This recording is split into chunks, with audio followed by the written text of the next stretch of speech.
What happens when a single act of kindness costs you everything? For Bella Rossi, a waitress struggling to survive, that moment came at 3 a.m. on a Tuesday. The man she helped wasn't just another drunk.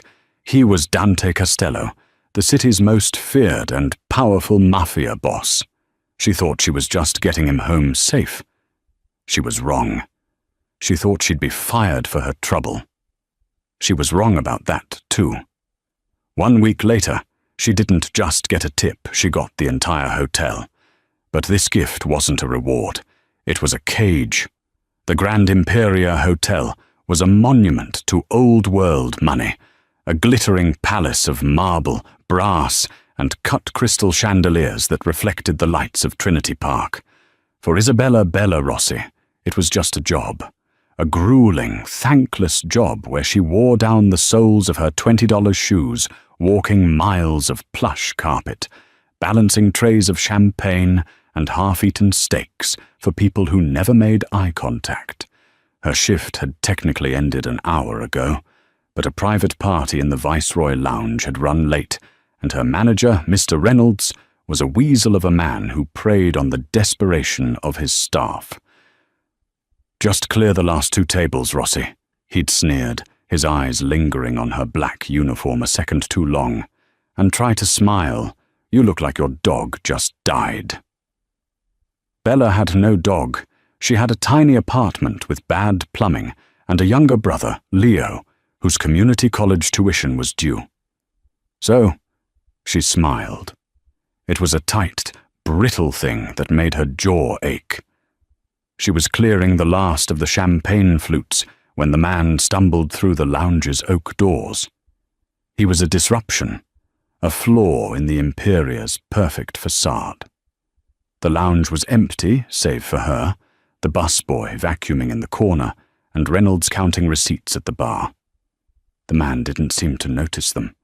He was tall, dressed in what was clearly an outrageously expensive Brioni suit, but it was rumpled, the jacket hanging open, the silk tie pulled loose. He wasn't just drunk, he was wrong. He moved with a disjointed grace, like a panther with a broken leg, and collapsed into the booth she had just finished wiping down. "Table 4. Reynolds hissed from the bar. "Rossi, get him out, we're closed. Call security." Bella picked up her silver tray, her feet throbbing. She just wanted to go home. She approached the man, her "Sir, we're closed" speech ready on her lips. Then she got closer. His head was down, his dark hair falling over his forehead. A Patek Philippe watch, worth more than her annual salary, was loose on his wrist. But it was the coppery smell beneath the heavy scent of expensive whiskey, Macallan 25, she guessed, that made her pause. "Sir?" she said softly. He looked up. His eyes were the most intense grey she had ever seen, but they were unfocused, clouded with pain and alcohol. There was a fresh, shallow cut on his temple, leaking a slow trickle of blood into his hairline. "Get out!" Reynolds snapped, marching over. "Sir, you need to leave, now, or I'll have you removed." The man blinked, trying to focus on Reynolds. He made a sound, a low growl of frustration. Bella saw it then. Tucked into his waistband, visible where his jacket had fallen open, was the dull black grip of a handgun. Her blood turned to ice. This wasn't a drunk businessman. This was something else. Reynolds, oblivious, reached out to grab the man's arm. "Did you hear me?" "Don't," Bella said, her voice sharp, surprising even herself. Reynolds froze. "Don't touch him," she said, her eyes locked on the man. She stepped between him and Reynolds. "Sir, you're bleeding. Are you a guest at the hotel?" The man stared at her. For a second, the fog in his eyes cleared, replaced by a sharp, calculating intelligence. He seemed to catalogue her, the cheap shoes, the tired eyes, the defiant set of her jaw. He didn't speak. He just watched her. "I'll handle this, Mr. Reynolds," Bella said, not looking away from the man. Please, just go back to the bar." Reynolds scoffed. "Fine. He ruins the upholstery. It's coming out of your paycheck." He retreated, muttering. Bella turned back to the man. "You're a guest, right? What's your room number?" He just looked at her. He seemed to be fighting a battle inside his own head, struggling to surface. He fumbled with his suit jacket, his fingers clumsy. A black hotel keycard and a set of heavy, intricate keys fell onto the table. The keycard was for the penthouse. The PH was embossed in gold. That meant he was the guest, the one who had rented the top floor for a year, the one the staff only whispered about. Dante Costello. The ghost. The man who supposedly owned half the city's shipping, half its nightclubs, and all of its shadows, and he was bleeding in her station. "Okay," Bella whispered, mostly to herself. "Okay." Penthouse. She looked at the private elevator at the far end of the lounge, the one that required a special key. He had the key. "Come on," she said, her professionalism taking over, pushing the fear down. "Let's get you upstairs. You can't stay here." She slid her shoulder under his arm. He was heavy, all dense muscle, and smelled of whiskey, winter air, and that faint, sharp tang of blood. He let her take his weight, his feet dragging. "Reynolds," she called out. "I'm taking him to the elevator." Reynolds just glared. "Your funeral, Rossi." She half-dragged, half-walked him the 30 yards to the brass-plated elevator. He was mumbling now, incoherent words. Something about betrayal and the Irishman. She used his hand, the one with the key card, to swipe the panel. The doors slid open with a quiet, expensive shush. She guided him inside. The doors closed, encasing them in the small, wood-paneled box. The man sagged against the wall, his eyes closing. He looked younger than she'd thought, maybe early 30s, and dangerously, tragically exhausted. "You're almost there," she said, her voice sounding strange in the silence. His eyes snapped open, and he focused on her. The fog was gone, replaced by that chilling clarity. His voice was a low rasp, like stones grinding together. "Who are you?" "Bella, I work downstairs." He stared at her for the entire ride, a heavy, unblinking gaze that made her want to crawl out of her skin. The elevator dinged softly, opening directly into the penthouse foyer. She had expected opulence. She found a sterile, cold expanse of black marble and glass. It looked like no one lived here. It looked like a tomb. "Where's your bathroom?" she asked. He just grunted, gesturing vaguely down a hall. She guided him into a massive, dark bedroom. He collapsed onto the edge of the king-sized bed and didn't move. He was still breathing, but he was out. Bella stood there, her heart hammering. She should leave, she should run, but the cut on his head was still weeping blood. He could bleed all over the $1,000 pillows. Cursing her own conscience, she found the cavernous bathroom, grabbed a first aid kit from under the sink, a bottle of water, and a white hand towel. She returned to the bedroom. He was exactly as she'd left him. Her hands shaking, she gently pushed his hair back from his temple. She opened an antiseptic wipe, the alcohol smell sharp. "This might sting," she whispered. She dabbed at the cut. It was shallow, just a graze, but it needed cleaning. He didn't flinch, but a low sound vibrated in his chest. As she worked, her waitress-trained eyes scanned the room. There was nothing personal. No photos, no books, just a charging phone on the nightstand. And, on the massive desk across the room, an open laptop. Its screen cast the only light in the room. She finished cleaning the cut, placing a small bandage over it. She set the water bottle and 2 painkillers on the nightstand. Her work was done. She could go. but the laptop drew her gaze. She backed away from the bed, moving slowly. She told herself she was just looking for the door. But she drifted toward the desk, drawn by a morbid, terrified curiosity. She was 10 feet away. 5. She could see the screen clearly. It wasn't a stock portfolio or an email. It was a list, a simple spreadsheet. There were only a dozen names. Her eyes scanned them. Finian Doyle, Anthony Ricci, Senator Morrison, and then, near the bottom, a name she knew, Arthur Harrison, Mr. Harrison, the owner of the Grand Imperia Hotel, the man who owned her paycheck. Next to his name, in a column highlighted in bright red, was a single word. Terminate. Bella's breath hitched. She clapped a hand over her mouth. This wasn't a business list. This was something else. She heard a rustle of fabric from the bed. She spun around. Dante Castello was sitting up, his grey eyes wide open, sober and locked directly on her. The fog was completely gone. He had seen her read the list. "Get out," he whispered. Bella didn't need to be told twice. She bolted. She ran through the foyer, slammed the elevator button, and didn't breathe until the doors closed, separating her from the man and his terrifying secret. The elevator's descent was agonizingly slow.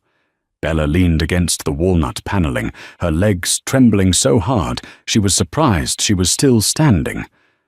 Terminate. Terminate. Arthur Harrison. The word echoed in her head, a drumbeat of pure dread. She hadn't just helped a drunk guest. She had walked into a predator's den and read his kill list. When the doors opened into the silent, empty lounge, she ran. She didn't clock out. She didn't bother with the staff locker room. She ran through the service corridors, pushed open the heavy steel door into the pre-dawn alley, and didn't stop running until she was 3 blocks away, hailing a taxi on Lenox Avenue. She spent the ride home checking the rearview mirror, convinced a black sedan was following her. Her apartment felt flimsy, the lock on her door like tissue paper. She shared the small 1-bedroom with her brother, Leo, who was asleep on the pull-out couch, his textbooks fanned out around him. He was studying to be an architect, her smart, good-natured brother who was her only reason for working at the Imperia. She looked at him, and the fear sharpened into a new, acidic terror. What had she brought to their door? She showered, scrubbing her skin as if she could wash off the penthouse's sterile cold, the smell of whiskey and blood. But she couldn't wash away the image of the laptop screen. She didn't sleep. The next day, she called in sick, and the day after that. She couldn't bring herself to go back. She sat in her apartment, jumping at every car horn, her phone a dead weight in her hand. She expected a call, a knock, a black car idling at her curb. Nothing came. By the 3rd day, reality set in. Rent was due. Leo needed a new drafting kit. Her fabricated stomach flu wouldn't pay the bills. On the 4th day, with her stomach in knots, she put on her uniform. She had to go back. She had to pretend nothing had happened. He was drunk, she told herself. He was passed out. He didn't see her. He wouldn't remember. She prayed he wouldn't remember. When she walked into the staff entrance of the Grand Imperia, the atmosphere was wrong. Usually, the morning shift was a buzz of gossip and complaints. Today, it was silent. People were clustered in small, whispering groups. Her friend Maria, another waitress, grabbed her arm. "Bella, where have you been? You missed it." "Missed what?" Bella asked, her heart sinking. "Mr. Harrison," Maria whispered, her eyes wide. "He's gone." "Gone? Like on vacation?" "No, Bella. Gone. Vanished. Hasn't been seen in 2 days. His wife is frantic. The police are here. Detectives are everywhere. They're questioning everyone." Bella felt the floor tilt. Terminate. It hadn't been a drunken note. It was a prophecy, or a command. "And Reynolds?" Bella asked, trying to sound casual. "He's loving it," Maria spat, "strutting around like he's the new king. He's been telling the detectives he was the last one to see Harrison, that they had a late-night meeting. He's such a snake." Bella nodded, a numb coldness spreading through her. The week crawled by. Every time a guest looked at her, she flinched. Every time the elevator dinged, she expected him to walk out. The detectives questioned her, but it was brief. "When did you last see Mr. Harrison?" "A few weeks ago, sir. In the lobby," she lied. "Did you work the night of the 4th? Bella's blood ran cold, the night she'd helped Dante. "Yes, in the Viceroy Lounge." "Did you see Mr. Harrison? He supposedly had a meeting with Mr. Reynolds." "No, sir. It was just a private party. Mr. Reynolds and I closed up." She conveniently left out the part about the penthouse. The police didn't seem to have access to the private elevator logs. She had survived. She was in the clear, or so she thought. Exactly 1 week after that night, Bella was in the middle of a double shift, covering for a sick colleague. The lunch rush had been brutal. Her feet were screaming. She was in the main dining room, polishing silverware at a side station, her mind a million miles away, calculating if she could afford both rent and Leo's books. "Ms. Isabella Rossi." The voice was deep, smooth, and cut through the restaurant's clatter like a knife. Bella dropped a fork. It hit the marble floor with a loud clang. She turned. 2 men in immaculate, dark grey suits stood behind her. They were not guests. They were not police. They were built like bank vaults, and their eyes were flat and emotionless. "Yes?" Bella said, her voice a squeak. "Please come with us," the taller one said. It wasn't a request. Maria shot her a terrified look. Bella untied her apron, her hands shaking so violently she could barely manage the knot. The men didn't lead her to the staff area. They led her past the front desk, past the concierge, and straight to the bank of guest elevators. They rode up to the mezzanine level, where the hotel's executive offices were. They walked down the plush-carpeted hall to the largest office, the one with the double oak doors, the one with the brass plaque that read, "Arthur Harrison, Proprietor." One of the men opened the door and gestured for her to enter. Bella walked in. The office was in chaos. Boxes were everywhere. Mr. Harrison's awards were off the wall, his expensive model, ships gone. Mr. Reynolds was behind the desk, his feet up, smoking one of Harrison's cigars, talking animatedly on the phone. "No, I'm telling you, I'm in charge now," Reynolds was saying. "The transition will be seamless. I have it all under control." He saw Bella and the 2 men. He scowled. "What is this? Rossi, I didn't call for you. And who are you 2? Get out. This is a private—" A third man, older, with silver hair and a leather briefcase, stepped out from the corner. "Mr. Reynolds, I presume? You'll want to take that call." He gestured to the phone. Reynolds's bluster faded. "What?" "It's the board," the silver-haired man said. "They have a message for you regarding your employment, specifically its termination." Reynolds's face went white. "You can't. I'm running this hotel." "No," the man said simply. "You are not." He turned his polite, cold eyes to Bella. "Ms. Isabella Rossi?"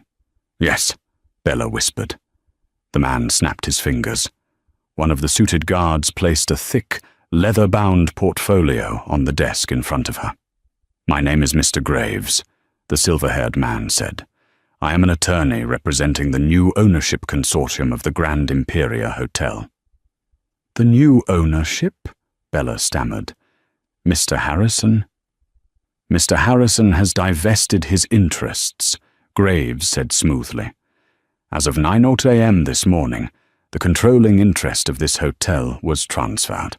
Reynolds, still on the phone, had gone a pasty, greenish color. He hung up, his hand trembling. They fired me. After 20 years, they just— "Please vacate the premises, Mr. Reynolds," Graves said, not unkindly. "Security will escort you to collect your personal effects." Reynolds looked at Bella, his eyes filled with a sudden, venomous hatred. "You! What did you do?" "I nothing," Bella said. "Get him out," Graves said. The two suited men gently but firmly lifted Reynolds by his elbows and escorted him, sputtering and threatening lawsuits, from the room. The door clicked shut, leaving Bella alone with the lawyer. "I don't understand," Bella said, her entire body shaking. "Why am I here? Am I being fired too?" "Quite the contrary, Miss Rossi." Mr. Graves opened the leather portfolio. He spun it around for her to see. It was a deed, a thick, daunting stack of legal documents. "Mr. Dante Castello, the primary stakeholder of the consortium, is a man who believes deeply in reciprocity," Graves said, his voice precise. "He understands you rendered him a significant personal service 1 week ago.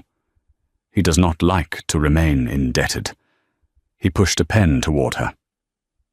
"The Grand Imperia Hotel is, as of this moment, hemorrhaging money. Mr. Harrison's extracurricular activities have left it on the brink of insolvency. Mr. Costello does not have time to manage a failing hotel." He tapped the signature line. "Congratulations on your promotion, Miss Rossi. You are the new owner." Bella looked at the document.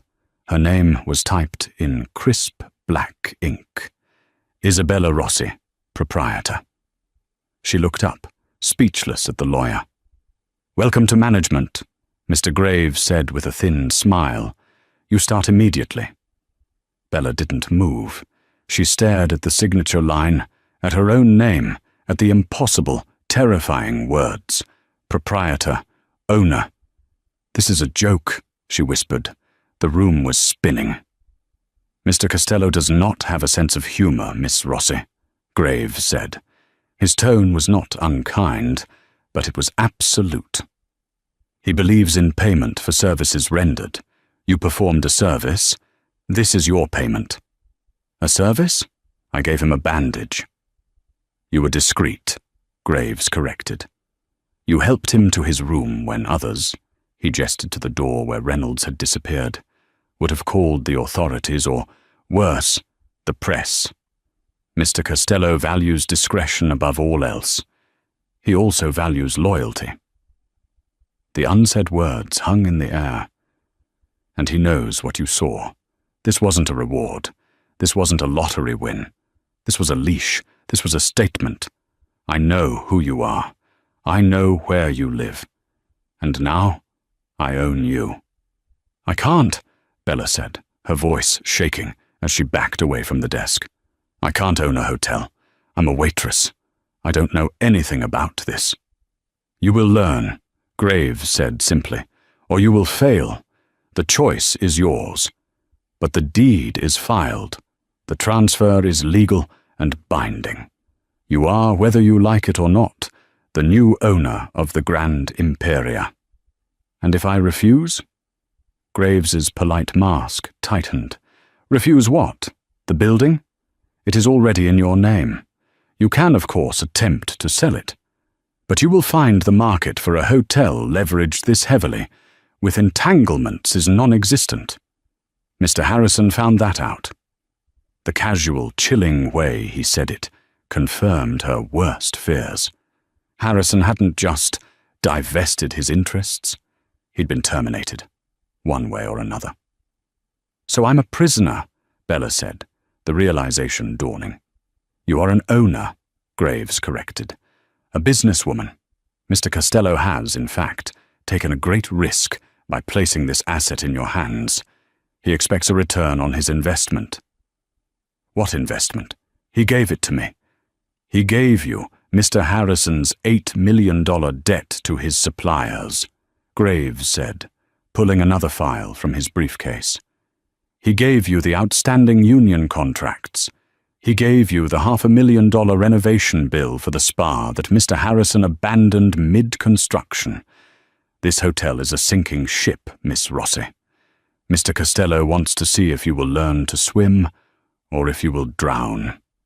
He finds the prospect entertaining. Bella sank into one of Mr. Harrison's, now her, plush leather chairs. She was trapped. If she walked away, she'd be a loose end, a witness, the kind of person who ended up on a list with red letters. If she stayed, she was a puppet, a front for the mob. "What about my brother?" she whispered, the fear for Leo overtaking her own. "Leo, he's a promising architecture student at City College," Graves said, without checking any notes. "He lives with you at 405B, Lenox Avenue, a bright boy. It would be a tragedy if his sister's poor business decisions were to impact his future." The threat was delivered as smoothly as a room service order. Bella's spine turned to steel. The fear didn't vanish, but it crystallized into a cold, hard anger. They would not touch her brother. She picked up the pen. Her hand was perfectly steady. She signed her name, her signature, a sharp, angry slash on the dotted line. "Good," Graves said, nodding. "Now, your first order of business. Mr. Reynolds is gone. You need a new general manager." "I don't know anyone." "Fortunately, I do." Graves smiled, and it was the smile of a shark.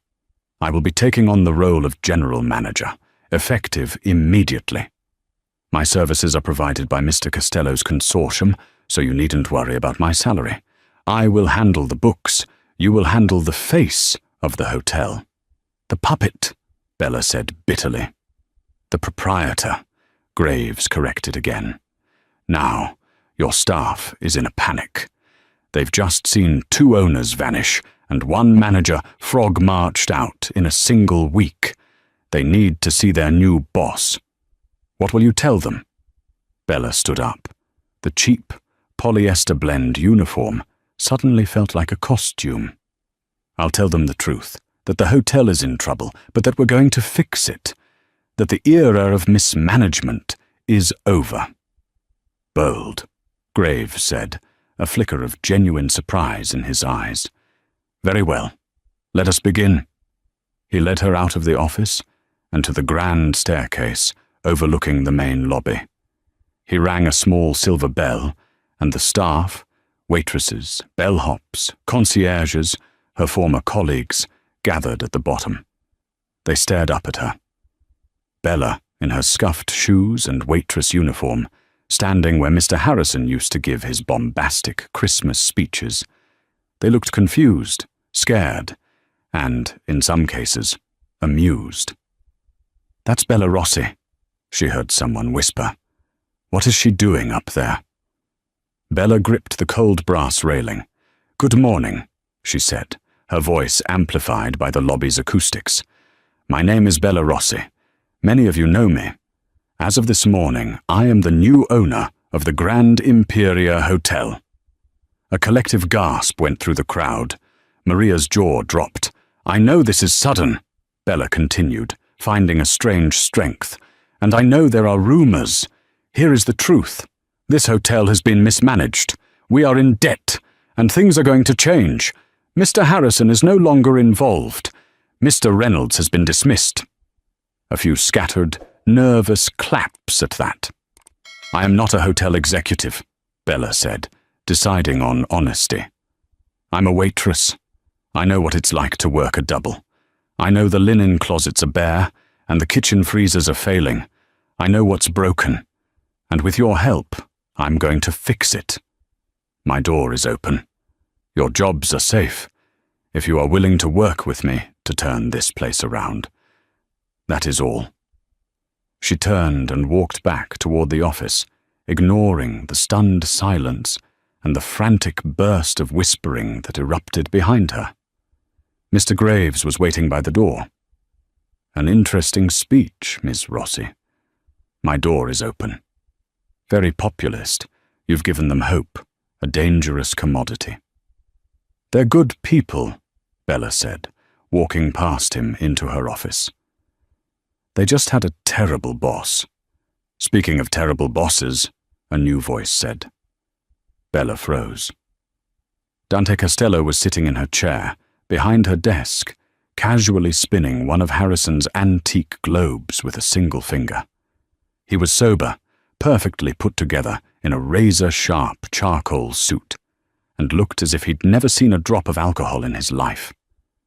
The cut on his temple was gone, leaving only a faint, pale scar. "Mr. Costello," Graves said, bowing his head slightly. "We were not expecting you."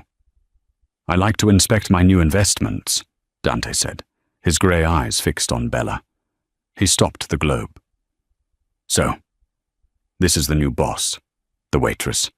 Tell me, Miss Rossi, what's your first order of business? Restocking the linen closets?" Bella met his gaze. The terror was still there, but it was buried deep beneath the cold anger. "No," she said. "My first order of business is firing the hotel's laundry service."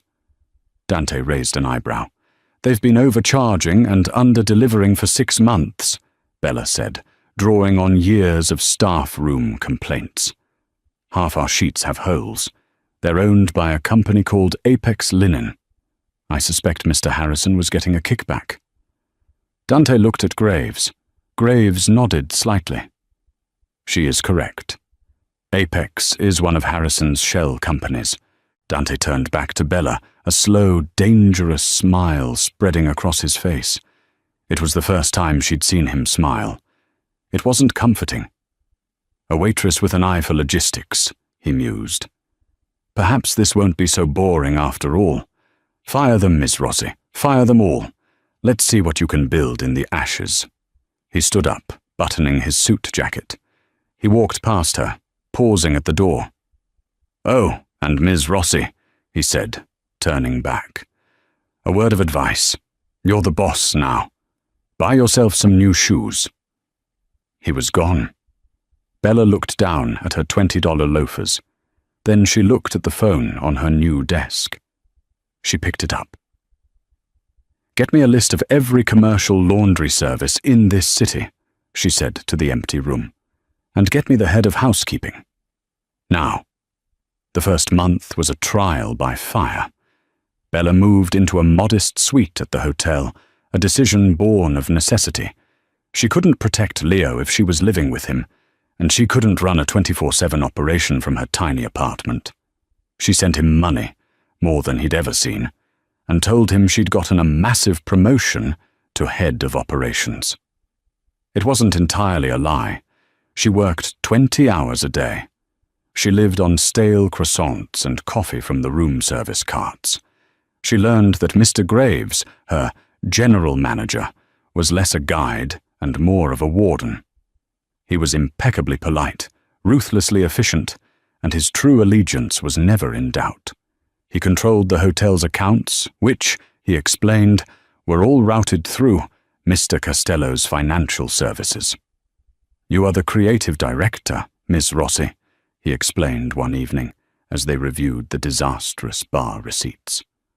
"I am the executor." Bella discovered the gilded cage was more rust than gold. The suppliers Harrison had been using weren't just giving him kickbacks. They were all owned by Dante Costello. The meat, the liquor, the Apex Linen, she had so boldly fired all of it. When she'd tried to hire a new linen service, Graves had gently intervened. "A noble effort, Miss Rossi," he'd said, "but you'll find Citywide Linens, the only other viable vendor, is currently unable to take on new clients. An unfortunate fire at their main warehouse. Apex has graciously agreed to resume services." She was trapped in his ecosystem. She couldn't fire his companies. She couldn't hire new ones. All she could do was manage the inside of the hotel. So that's what she did. She started in the kitchens. She'd been a waitress. She knew the staff. She promoted the sous chef, a talented woman named Claire, to head chef, bypassing the lazy, credit-stealing executive chef Harrison had hired. She rewrote the room service menu, focusing on quality over the needlessly complex, and often frozen, dishes they'd been serving. She retrained the front desk. She walked the floors. She talked to the bellhops, the janitorial staff, and the concierges. She learned their names. She learned their problems. Her old friends, like Maria, were distant at first. She was the boss now. But when Bella approved the overtime Maria had been fighting Reynolds for, and when she personally helped housekeeping turn over rooms during a surprise convention booking, the ice began to thaw. They started to see her not as a puppet, but as one of their own, fighting for them. Dante Costello was, as his nickname suggested, a ghost. He never visited. He never called. But she felt his presence everywhere. She felt it in the way Mr. Graves always knew which vendors she was calling. She felt it in the sudden, unexplained health code violations that shut down a rival hotel across the street, and she felt it in the black sedan that was always parked across from the hotel entrance, day and night. One evening, 6 weeks into her new role, she was in the main floor restaurant, her restaurant, reviewing the new wine list with Claire. The hotel was actually turning a small profit. Bookings were up. The changes were working. She was almost happy. Ms. Rossi. She looked up from the wine ledger. A man was standing at her table. He was handsome, with a disarming smile, bright blue eyes, and reddish-blonde hair. He wore an expensive, but softer, tweed suit. He looked completely out of place in Dante's world of dark, sharp edges. "Can I help you?" Bella asked. "Finian Doyle," he said, extending a hand. His accent was a faint, melodic Irish brogue. Let's call it a developer. I'm in town looking at new opportunities, and I have to say, I'm enchanted by what you've done with this place." Bella tensed. Finian Doyle. The name from the laptop. The name Dante had mumbled in his drunken state. Betrayal. The Irishman. She did not take his hand. "Thank you, Mr. Doyle. Are you a guest?" He laughed, a warm, easy sound. "Not yet. I was hoping to speak to the owner. I heard the most fascinating story, that the new proprietor was a Cinderella, plucked from the staff. And here you are." His charm was a physical thing, like a warm front. It was the complete opposite of Dante's cold, reptilian stillness. "I'm very busy, Mr. Doyle," Bella said, standing up. "Oh, I'm sure," he said, his smile never wavering. "A place this big with so many complications. It must be a terrible weight on such young shoulders, especially when the hotel's real owner is a man like Dante Costello." Bella's blood ran cold. "I am the owner, Mr. Doyle," she said, her voice shaking slightly. "Of course you are," he said, soothingly. "Just as a man who holds a tiger by the tail is in control. Listen, Miss Rossi Bella. May I call you Bella?" "No." "Bella," he continued, as if she hadn't spoken. "I know what you've stepped in, and I'm here to offer you an out. A real one. An out? I want to buy this hotel, from you, cash. $10 million. That's $1 million for every finger, as my da used to say." Bella stared at him. $10 million. It was more money than she could comprehend. It was freedom. It was a new life for her and Leo, far away from Dante, from Graves, from this entire city. "Why," she whispered. "Let's just say, I enjoy irritating Mr. Costello," Finian said, his blue eyes twinkling. "And taking his newest, shiniest toy would be very irritating indeed. You get to be free. I get to win. Everyone's happy." "I can't," Bella said, her mind racing. This was a trap. It had to be. "Think about it," he said. He slid a business card across the table. It was thick, cream-colored stock. Finian Doyle, Doyle Hospitality Group. "You're not a queen, Bella," he said softly, leaning in. "You're a prisoner. I'm offering you the key." Take it." He turned and walked out of the restaurant, leaving Bella staring at the card. $10 million. She was still standing there, the card in her hand, when Mr. Graves appeared at her elbow. "An interesting proposal, Miss Rossi," he said, his voice clipped. "You were listening? Security in the restaurant is excellent. Mr. Doyle is a known competitor of Mr. Costello's." "He's offering to buy the hotel," Bella said, testing the waters. "It would solve all our problems. The debt." "The debt is to Mr. Costello," Graves said. "He does not want a payout. He wants the hotel." "He wants me," Bella said, the bitterness rising. "That I cannot speak to," Graves said, "but I would strongly advise you to dispose of that card. Entertaining Mr. Doyle is treason, and Mr. Costello does not suffer traitors, as Mr. Harrison so recently learned." The threat was bare. Bella looked at the card. The key.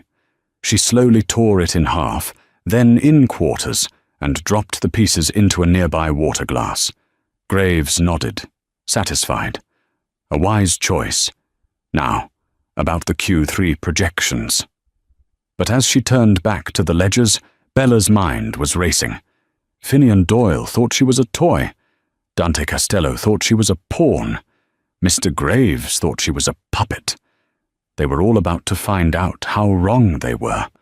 The encounter with Finian Doyle shifted something in Bella. The fear remained, but it was no longer paralyzing. It was a whetstone, sharpening her resolve. She was a piece in their game, but even a pawn, she reasoned, could cross the board and become a queen. She started to play her own game, right under Mr. Graves's watchful nose. She knew she couldn't break Dante's supply chain. So, she optimized it. If she was forced to buy his overpriced liquor, she would train her bartenders to upsell it, increasing the bar's margins by 30%. If she was stuck with his linen company, she'd implement a new, high-tech inventory system that cut down on loss, staff theft, and waste, saving thousands. She started to use Mr. Graves. She would casually mention her ideas to him, frame them as his own, and let him present them to Dante's consortium. "Mr. Graves," she'd say, "I was thinking about your brilliant idea to renegotiate the convention center's block booking rates." Graves, a man who clearly loved efficiency and order, began to see her as a genuine asset rather than just a figurehead. His reports to Costello, she guessed, became less about the waitress and more about the asset. But Finian Doyle wasn't done. A week after their first meeting, he returned. This time, he didn't come to the restaurant. He booked the hotel's most expensive suite, one level below the penthouse, under a false name. Bella found him waiting for her outside her office. "Tearing up my card, Bella. That wounds me," he said, that easy smile still in place. "You need to leave," Bella said, her eyes darting down the hall toward Graves's office. "You can't be here." "I'm a paying guest," he said, "and I have a new offer. 20 million, and a plane ticket, anywhere in the world. You and your brother. Tonight." Bella's breath hitched. Leo. He knew about Leo. Of course he did. "Why are you doing this?" she demanded, her voice low and fierce. "This isn't about me. This is about him. What did he do to you?" Finian's smile finally faded. His blue eyes went cold, and for a second she saw the man who could go to war with Dante Costello. "He took something from me," Finian said, his voice flat. "Something irreplaceable. In Dublin. Years ago. He builds. I take. He takes. I take. It's the only language we have left. And you, my dear, are the most public, most insulting thing he's built in a long time. I'm not a thing, aren't you? You're a message. He's telling the whole city that he can pick a girl up off the floor and make her a proprietor, that he's a kingmaker. It's arrogant, and it's a weakness. His weakness. You are his weakness." I'm not his anything, Bella spat. Then prove it. Sell me the hotel, cripple him, disappear. You have 24 hours, Bella. After that, my offer goes down, and my methods, they get less charming. He turned and walked away, whistling a cheerful, discordant tune. Bella went into her office and locked the door. She was shaking. You are his weakness. Was she? Dante hadn't spoken to her since that first day. He was a phantom, a ghost who pulled her strings through graves. That night, she couldn't sleep. She paced her suite, the $20 million offer burning in her mind. Freedom. She could take Leo to Italy, to the places their grandparents were from. He could study architecture in Rome. They could be safe. All she had to do was betray the man who had terminated her last boss and who knew exactly where her brother slept. If she took Finian's offer, Dante would hunt her. If she refused it, Finian would see her as an enemy, and he was clearly just as dangerous. She was caught between two monsters. There was a knock on her door. It was 2 a.m. She froze. "Ms. Rossi," a voice said. Not Graves, not Finian. She opened the door. One of Dante's faceless, suited guards stood there. "Mr. Costello wishes to see you." Now. Her heart hammered against her ribs. This was it. He knew. Graves must have told him about Finian's second visit. She was escorted to the private elevator, the same one she'd taken a lifetime ago. The ride was silent. The elevator opened into the penthouse. Dante Costello was standing in front of the floor-to-ceiling windows, a glass of dark liquid in his hand, staring out at the city lights. "He's very charming, isn't he?" Dante said, his voice quiet. He didn't turn around. "Who?" Bella asked, her voice trembling. "The Irishman." "Finn. He always was good with words. It's the only thing he is good with." "I told him to leave," Bella said. "He offered you $20 million, Dante stated. It wasn't a question. "And a new life for you and your brother. Leo." He turned around. His grey eyes were flat, devoid of emotion. "You're thinking about taking it. It's a good deal. You'd be a fool not to." "Are you testing me?" Bella asked. "I am curious," Dante said. He walked toward her, slow and deliberate, like a predator. He stopped just a foot away. She had to tilt her head back to look at him. "I gave you a kingdom, Bella. A broken, bankrupt kingdom, but a kingdom nonetheless. And at the first sign of a rival army, you're considering selling the crown." "You gave me a cage," Bella burst out, the fear and frustration of weeks finally breaking through. "You gave me debt. You gave me a warden. You didn't give me a choice." He stared at her, a long, unnerving silence stretching between them. She could smell the faint, clean scent of his suit, the cold night air clinging to him. "A choice," he repeated, as if tasting the word. "You had a choice the moment you decided to help me instead of letting Reynolds throw me in the gutter. You had a choice when you read my laptop. You had a choice when you signed the deed. You have always had a choice, Bella. You just don't like the consequences. What do you want from me?" she whispered, tears of rage in her eyes. "I want you to run your hotel," he said, his voice dropping to a low growl. "I want you to fix the broken thing I gave you. I want you to stop being a waitress, playing at being a boss, and be the boss." "And if I take Finian's offer?" Dante's expression didn't change, but the temperature in the room dropped 10 degrees. "He will give you the money," Dante said softly.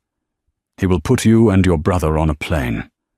And before that plane reaches cruising altitude, it will suffer a catastrophic, unexplainable mechanical failure.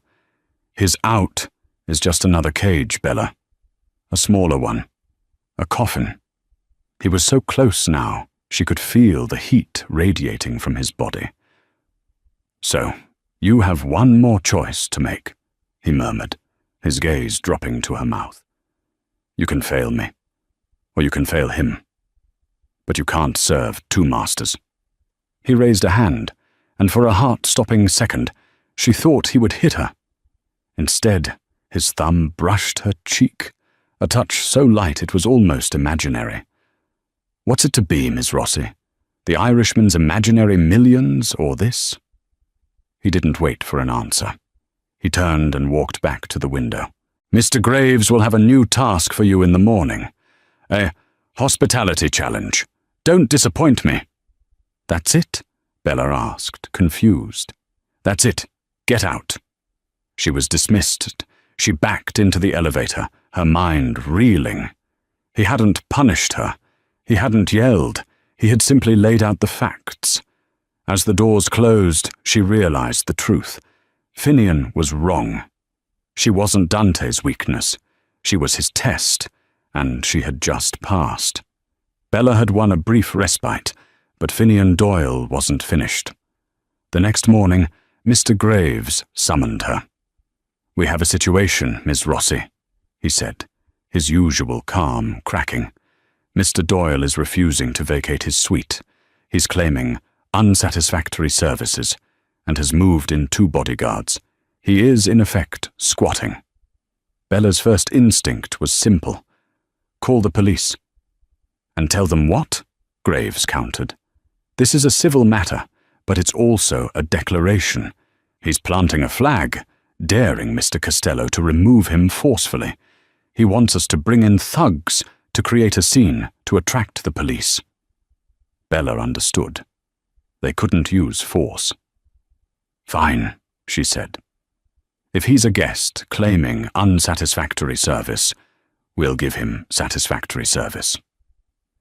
She began a campaign of 5-star psychological warfare.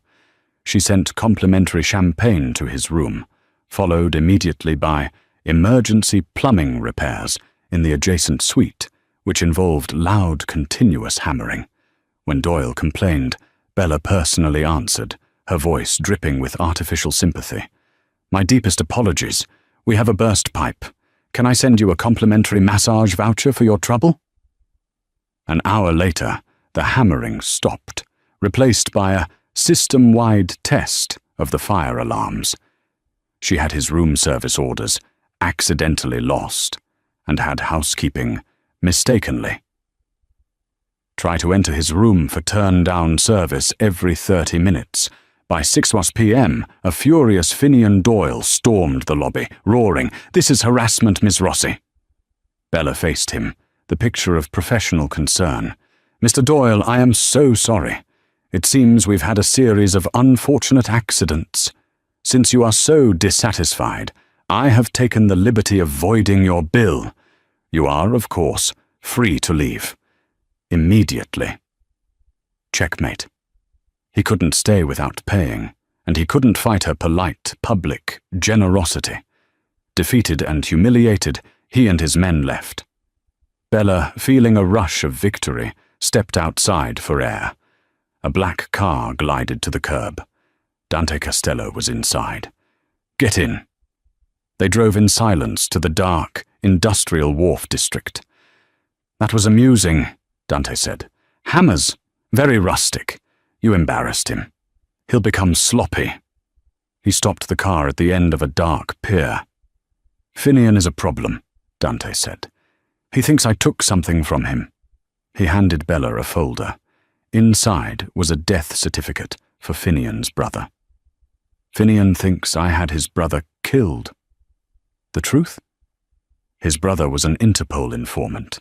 They faked his death, and he's living in Australia. Finian's entire vendetta is based on a lie. "Why are you showing me this?" Bella whispered. "Because he's planning to hit a shipment of mine. Right here." "Tomorrow night," Dante said. "He's going to try and intercept it. When he does, the police, tipped off by an anonymous source, will be waiting. The shipment isn't valuable goods. It's counterfeit pharmaceuticals.